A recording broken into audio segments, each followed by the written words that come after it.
Nous allons voir maintenant donc un nouveau tutoriel, toujours dans cet esprit par rapport à des incidents de paiement sur ce qu'on appelle les créances douteuses. Alors, le principe des créances douteuses, c'est lorsque malheureusement vous apprenez que vous avez un risque qu'un client devienne insolvable ou que après 3 relances, eh bien donc votre client ne vous a toujours pas répondu et donc à partir de là vous pouvez prévoir malheureusement donc ce qu'on appelle un état donc des créances douteuses. Alors comme son nom l'indique, ce n'est pas une créance irrécouvrable, c'est que en fait vous allez anticiper eh bien donc le cas d'une insolvabilité. Alors c'est très bien expliqué donc dans ce qu'on appelle la formation vidéo sur les écritures d'inventaire, puisque dans l'annexe de votre bilan, effectivement, quand vous avez ce cas-là, il y a un état des créances douteuses, puisque après ça fait l'objet vraiment donc d'une écriture dans le bilan. Et donc à partir de là, en fait, donc deux possibilités. On ne peut pas passer directement des clients en créances douteuses sans qu'il y ait eu une justification. Donc soit vous avez fait 3 lettres de relance et vous n'avez pas de nouvelles, soit eh bien, vous avez appris par rapport à une information économique que malheureusement votre client eh bien, est par exemple, pourquoi pas, en redressement judiciaire.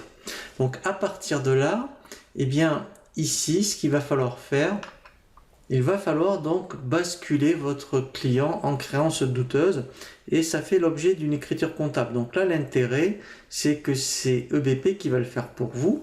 Donc ici, dans le bouton plus d'action, vous avez, vous voyez, passer en douteuse. Donc là, en fait, eh bien, il va passer une écriture qu'on ira voir, donc du 411 au 416. Donc là, tout simplement, il faut juste donc faire enregistrer et c'est lui-même qui va donc le faire pour vous. Donc là, j'enregistre. Ici, je fais continuer. Voilà, et en fait, on peut donc le voir. Alors, on peut même le voir depuis là, normalement. Donc, c'est une écriture qu'on fait. Alors, ici, donc ça, c'est l'écriture de vente. Mais là, maintenant, si je vérifie, donc en principe, dans les OD, et ici, normalement, ça va être en novembre, puisque là, je suis en novembre. Voilà, vous voyez, en fait, il l'a basculé donc du 411 au 416.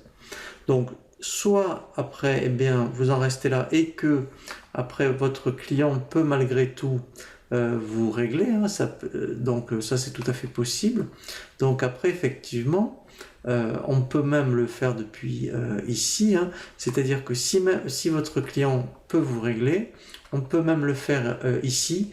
Vous voyez, régler là où l'échéance, et donc en fait après c'est une opération classique de trésorerie, sauf que là en fait elle sera plus du 512 au 411, mais du 512 au 416. Donc là en fait après on va voir un autre tutoriel où malheureusement on va voir le statut donc de ce que l'on appelle donc une créance irrécouvrable.